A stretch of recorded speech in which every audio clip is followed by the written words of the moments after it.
LSU has a new quarterback target for the class of 2026. We'll tell you about it. It's Locked on LSU. Let's go.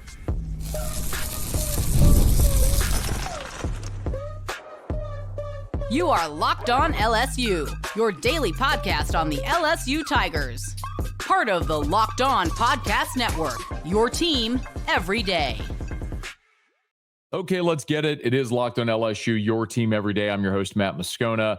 Thanks so much for making us your first listen. We are free, available wherever you get podcasts, of course, on YouTube as well. So please subscribe. As always, one of the fastest ways to help us grow is by leaving your comments below. Today's episode is brought to you by FanDuel. Right now, new FanDuel customers can get $150 in bonus bets if your first $5 bet wins. Tiger basketball loses to Tennessee. The baseball Tigers, with their first ranked opponent of the season Wednesday against Dallas Baptist. We'll give you a preview. We know the pitching matchup as well.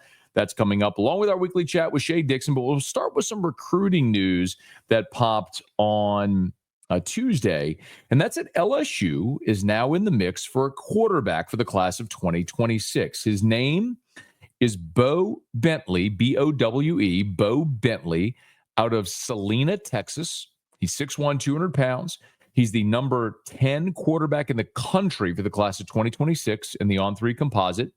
On3 ranks him as the number 46 overall player and the number 5 quarterback. But in the composite, he's a 4-star, the number 10 quarterback and number 111 overall. So a highly valued and highly thought of quarterback prospect for the class of 2026. Now, we'll tell you a little bit more about Bentley and the LSU quarterback situation, but let me remind you why LSU is in the predicament they are in with 2026, okay?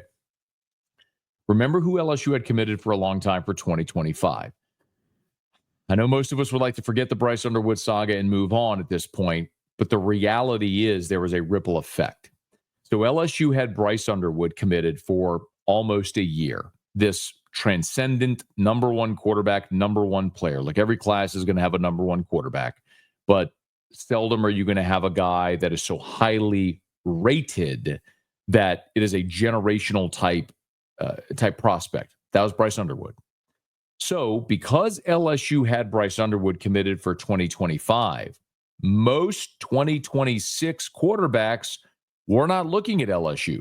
They're saying, why would I go there if they got Bryce Underwood in 2025? Why would I go a season behind Bryce Underwood and sit for 3 years? Effectively is the thought that many had for the class of 2026.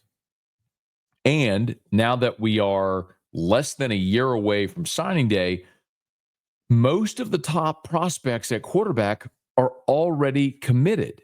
Now, Jared Curtis is the number one quarterback in the country. He's not committed yet, but it's between Ohio State and Georgia. Faison Brandon, the number 2 quarterback, committed to Tennessee. Diabell, the number 3 quarterback, committed to Texas. Ryder Lyons is the number 4 quarterback. He's a heavy lean to Southern Cal. Keeson Henderson is committed to Houston. Jonas Williams is committed to Southern Cal. You get the point. LSU is desperately working to get in the mix for these elite prospects for 2026, but they've got a lot of ground to make up. Now, as we just saw with Bryce Underwood, there is no race that is too far to run when you've got the NIL dollars that you can spend. And in a revenue share world, that conversation, that dynamic changes a bit, but LSU will have a lot to sell and a lot potentially to offer because Garrett Nussmeier will be gone after 2025 and the job will be open in 2026, although Michael Van Buren is very likely to hold down that job. So enter Bo Bentley, who will take an official visit to LSU. Now, his official visits that he has planned are LSU, Oklahoma, Ohio State, Florida, and Georgia. That's a pretty good list. I often say when it comes to recruiting, I'm not so much interested in your star rating or your ranking or any of that sort of stuff. I'm interested in who else is recruiting you. Well, when Oklahoma, Ohio State, Florida, and Georgia and LSU are the ones recruiting you, you got my attention. So that's where sort of Bo Bentley falls in here. It's just going to be very interesting to watch how LSU proceeds at quarterback for the class of 2026. So remember, Garrett Nussmeier is going to be your quarterback in 2025. You didn't sign a quarterback in the class of 2025, but you went and added Michael Van Buren out of the transfer portal, who played 9 games for Mississippi State in 2024. Now, Van Buren's going to sit in 2025, and LSU paid a hefty penny. I'm told they paid more than $400,000 in NIL via the collective for Van Buren to come in for this season. So you're talking about paying almost $500,000 for a backup for 2025. You better believe in that prospect as someone that can be an option for you moving forward. So Van Buren and Colin Hurley are your 2 scholarship quarterbacks on the roster right now. And remember, Hurley had his car wreck. He's currently home in Jacksonville, and his future feels a bit up in the air right now, as if it didn't already, just by the nature of the fact that you went and brought in Van Buren, who's got experience, is a year older, and is Colin Hurley willing to sit for 3 years at LSU? Don't know. That's not to say I have any sense of what's going to happen with Colin Hurley. It's just looking at the sample size of college football today and the understanding that guys at that position in particular don't sit for 3 years and wait their turn. Now, Garrett Nussmeier did it, but he is an extreme outlier in this situation. So you look at the 25 season, Nussmeier, Van Buren, Colin Hurley. In 26, you could have Van Buren and Hurley battling it out for the starting job. And then in 2027, that's a loaded class. Remember, a loaded quarterback class, not just overall, but a loaded quarterback class in Louisiana for 2027. Elijah Haven, who's the number 1 quarterback in the country, number 1 prospect in the country, right here in Baton Rouge at Dunham. LSU has seemingly the inside track on Elijah Haven for 2027. The number 3 quarterback in the country in that class is Colton Nussmeier, whose brother is LSU starting quarterback and whose dad's coaching now with the New Orleans Saints. Malachi Ziegler from Benton, Louisiana, is the number 5 quarterback in the country. Gunnar Rivers, whose uncle Stephen Rivers played at LSU, he's out of Fairhope, Alabama, is the number 6 quarterback in the country. You get the point.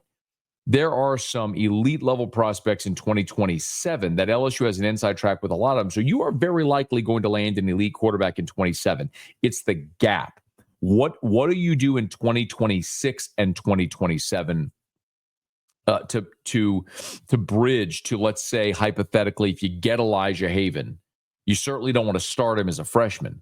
So what do you do when Nussmeier is gone after 25? Who starts in 26 and 27? Now, real easy answer to that question is Michael Van Buren. If Michael Van Buren sits this year in 25 and then as a 2-year starter for LSU in 26 and then as a senior in 2027, awesome. And then theoretically in 2028, whatever elite prospect, hopefully Elijah Haven, that you sign in 2027 will sit for a year in 27 and start in 28. Remember that I don't throw out a lot of numbers, but follow me here. The plan was with Bryce Underwood, Nussmeier 25, Underwood 26, 27, sign an elite Elijah Haven in 27, and then sit behind Underwood for a year and then have Haven start 28, 29, right? That's a pretty good plan. But Bryce Underwood threw a monkey wrench into everything when he flipped to Michigan, actually, when the Larry Ellison, the Oracle guy, dumped $12 million on Bryce Underwood's lap and he left. So now if you're LSU, the scenario I just laid out would be great. But the problem is, what happens if you miss on Michael Van Buren? What happens if Colin Hurley leaves? You can't sit there with 1 scholarship quarterback. I mean, I'm of the belief you got to sign one every single year. So you got to have 4 on your roster in any given year. LSU right now has Van Buren and Hurley, who's up in the air after Nussmeier. So when you look into 26, it's Van Buren and Hurley who's up in the air. You basically got 1 plus. So they got to go add a quarterback for 2026. And whoever they add, that quarterback is going to be taking a big risk. Because can they beat out Van Buren? Will they wait their turn? Is an elite prospect like Elijah Haven coming behind them that's going to take their job?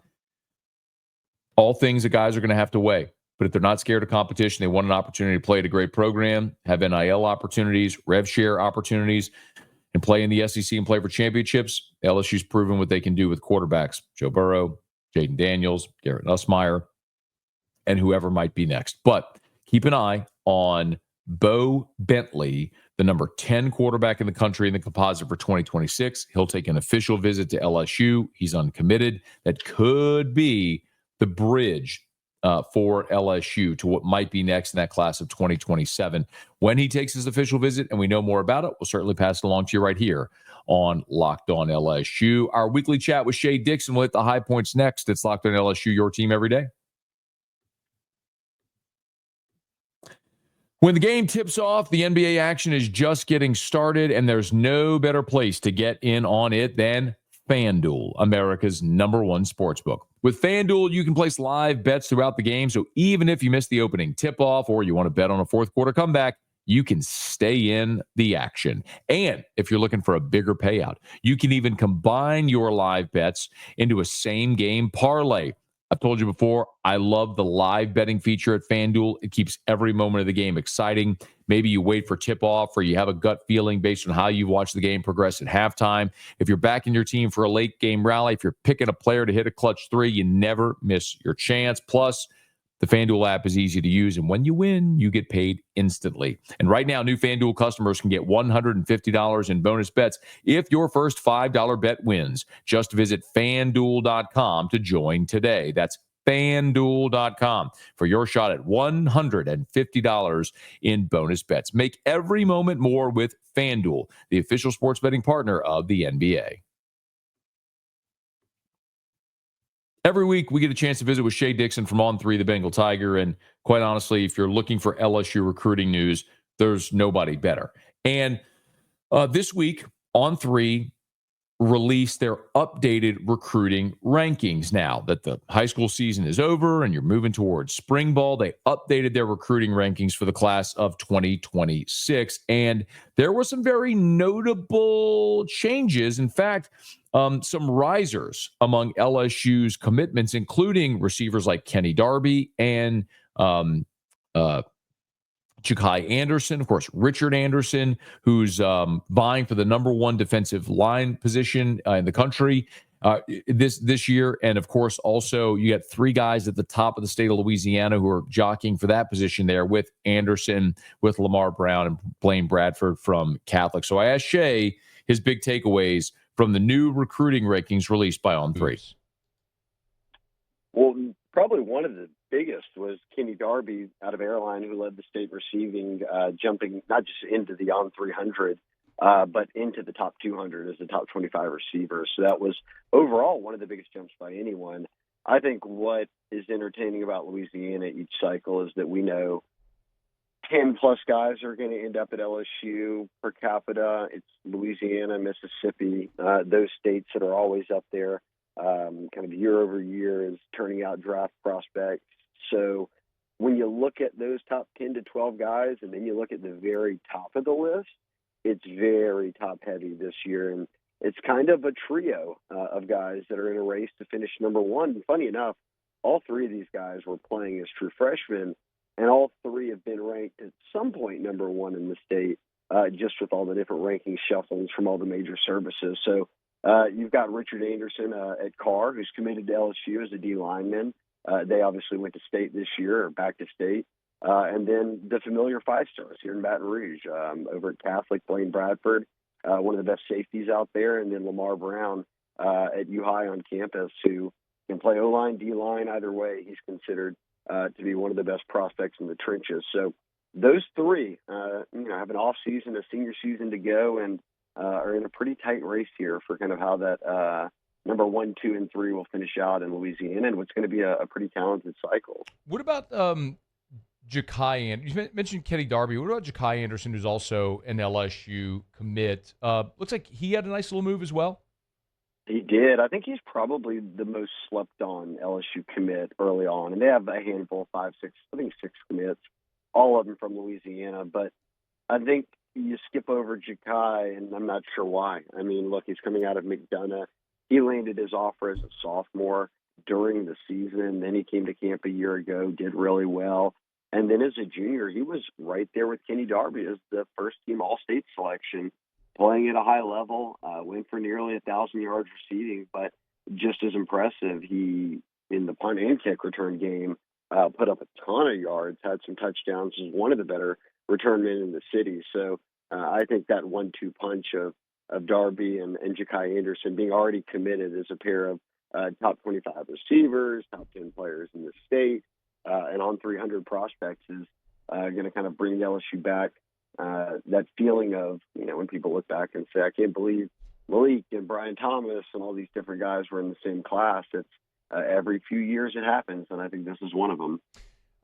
Shea, I know definitely one of those elite years at receiver in the country, and Jabari Mack, as we mentioned as well, from Destrehan. It is massively impressive. And oh, by the way, LSU's not just stopping at the in-state guys. LSU has landed an official visit from the number 1 receiver in America out of Hattiesburg. Shea had a lot to say about him as well.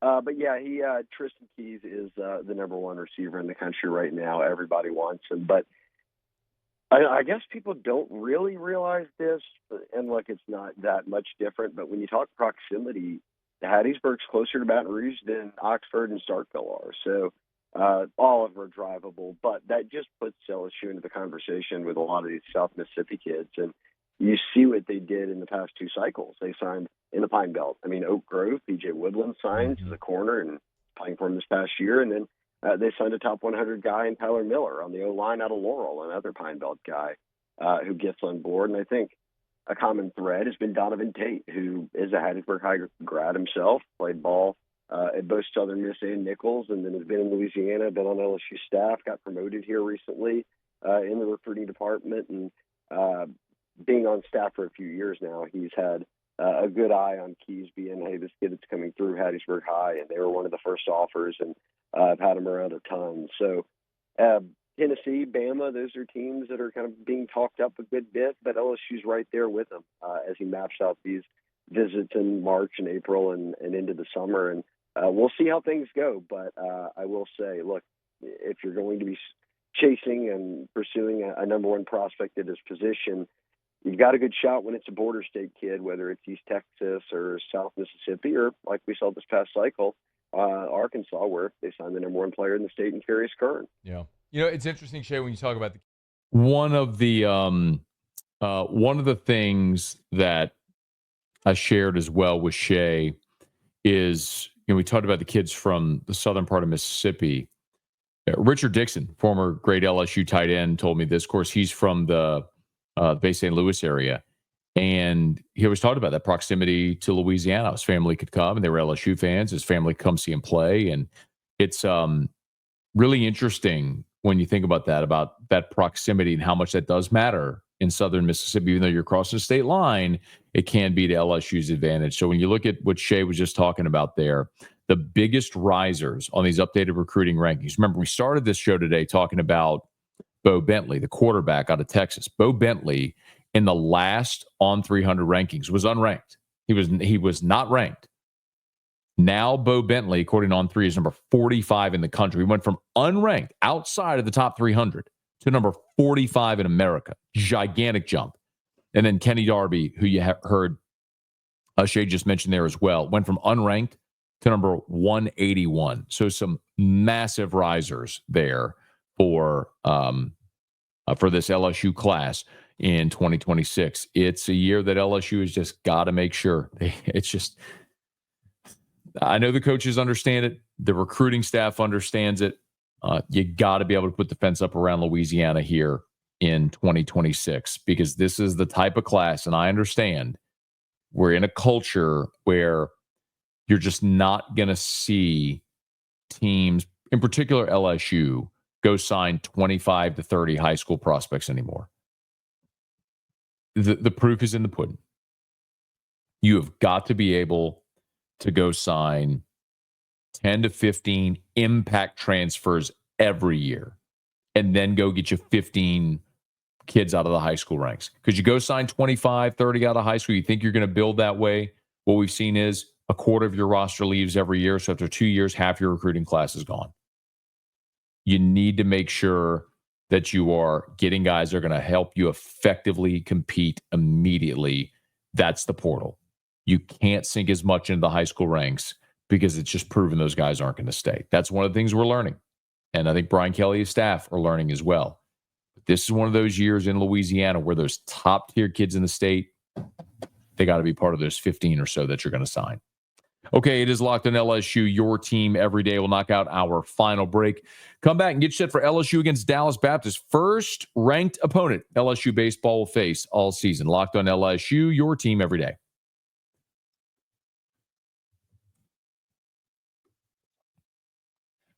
I'm excited about this one. Tigers finally are going to ratchet up the competition a little bit. LSU is going to take on Dallas Baptist in Arlington.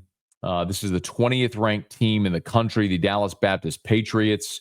And this will be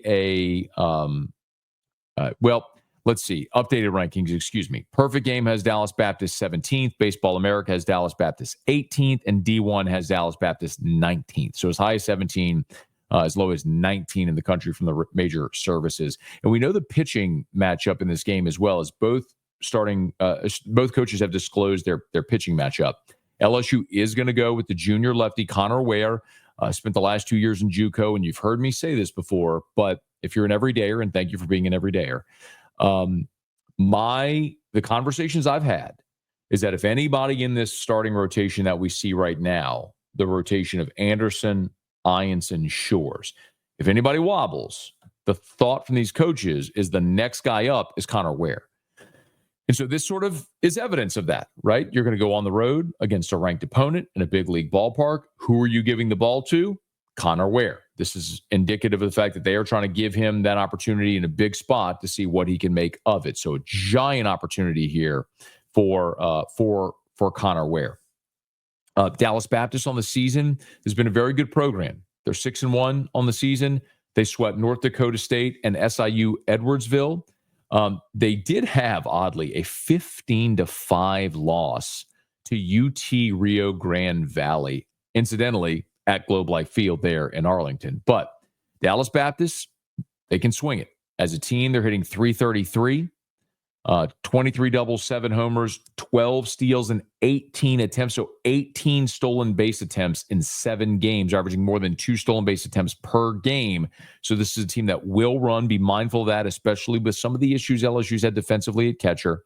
Their staff ERA is a 3.66 with 86 strikeouts in 59 innings pitched. So they're averaging more than a strikeout per innings pitched.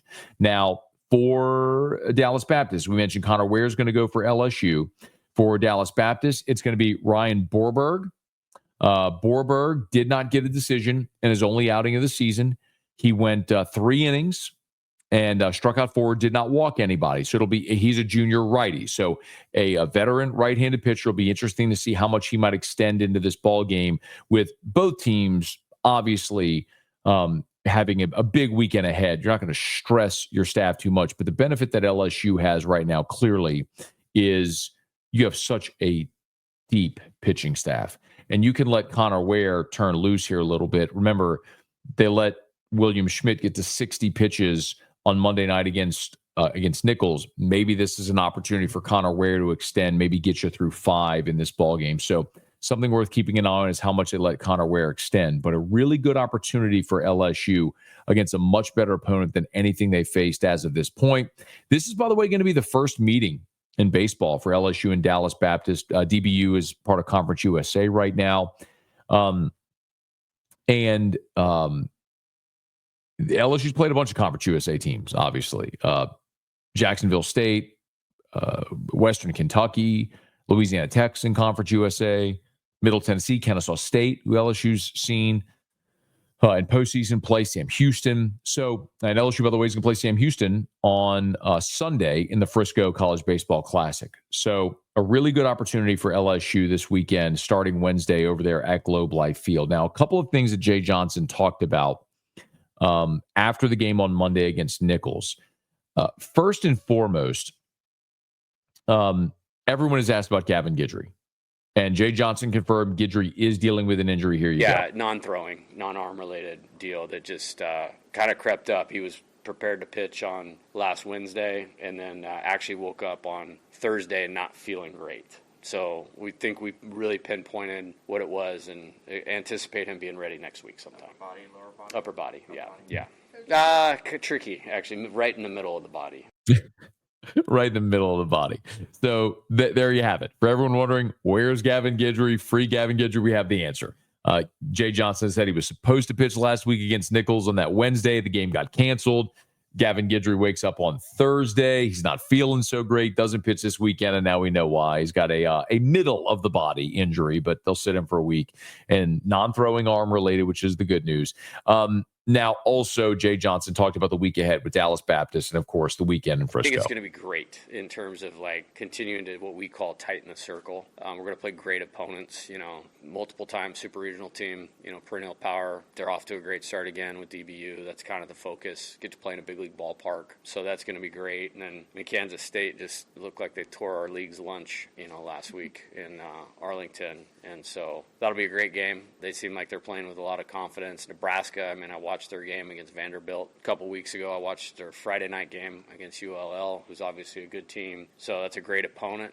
And Sam was, in this regional here 2 years ago, and they always do. Sam Houston, and they do a great job. So really excited. Great opportunity for guys to go play and compete.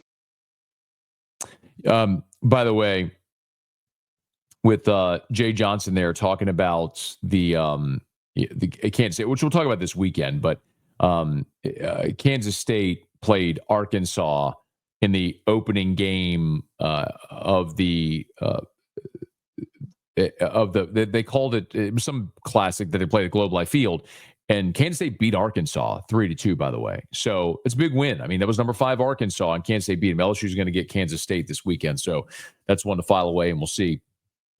They're up in Frisco now. 2 more things from Jay Johnson that I think are worth mentioning.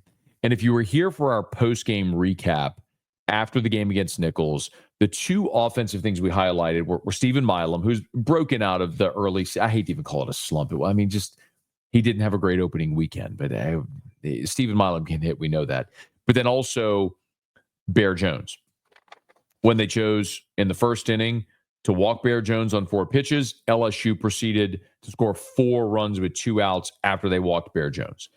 They pitched to Bear Jones in the second. He hit a homer. So a big part of it is, how do you protect Bear Jones in the lineup? Something we've talked about since the preseason here. One of my biggest questions, who is going to provide that protection for Jones in the lineup? And here's what Jay Johnson said that he's looking for. More than just about that spot. It's like, who's hitting in front of him so he comes up with guys on base. And we did that great tonight. We did that great the other night. So between the last 2 games, it's good. Josh Pearson has had more clutch at bats than any player in college baseball coming into 2025 when you put the 3 years together. So I like him there. He's not going to be overwhelmed by it. I really like some of Larson's swings. Fry, if he gets going. And so it's just like, we're going to play all these guys. And, I think, what are we, 8 games into this thing now? 9, whatever it is. I think that the season, the newness of the season, the anxiety of competing is off. And now it's just like, focus on my job. That is very telling for what they're looking for. The question about Pearson is whether or not he's going to be in the everyday lineup. And you've got options in right field. You've got options at DH. So you heard him mention Ethan Fry there. That's another option at DH, another option in right field. How does Jay sort of manage that will be fascinating to see. And then here was Jay's thoughts on Milam. Again, a slow weekend for Milam in the opening weekend, but he has really busted out the past couple of games. He's got the average over 300 now, and he really looks like he's cruising. The monster homer, if you'll forgive the pun, on Monday night against Nichols, and 5 RBI in that game. I hasn't struggled a whole lot here, to be honest with you. I think the swing got real tight, real fast, and he's a baseball dude, man. This is life. This is why we mesh very, very well. And not a whole lot of else stuff going on for him, and almost to the point sometimes where you like him to like, hey man, like you don't have to be in the cages for 4 hours before practice, but you're not going to stay down very long because that's his attitude, and it's what I love about him. Very Bregman-esque, if we remember the stories of Bregman, where Maneri had to give him a key to the hitting facility and a key to the box so he could go take BP whenever he wanted. Midnight, 2 a.m, whenever he wanted to go. Well, it's paid off. That dude signed a couple of 9-figure contracts now. Stephen Milam, I'm not saying he's getting there, but a singularly focused young dude who's got the talent to match. He's going to be a lot of fun to watch this year. So Tigers get a great challenge over the next 4 games with Dallas Baptist, Kansas State, Nebraska, and Sam Houston. So We'll be here for all of it. And I'll remind you, if you're here on YouTube, remember, we will be live on YouTube after every LSU game this year. There will be some exceptions, just timing-wise, where it may not work. So stay tuned to us here. But you can find us here post-game for a live reaction after LSU games on YouTube. We'll certainly be here Wednesday after LSU plays Dallas Baptist. Okay, that'll do it for us here on today's episode of Locked On LSU. Thanks for making us your first listen. Now for your second listen,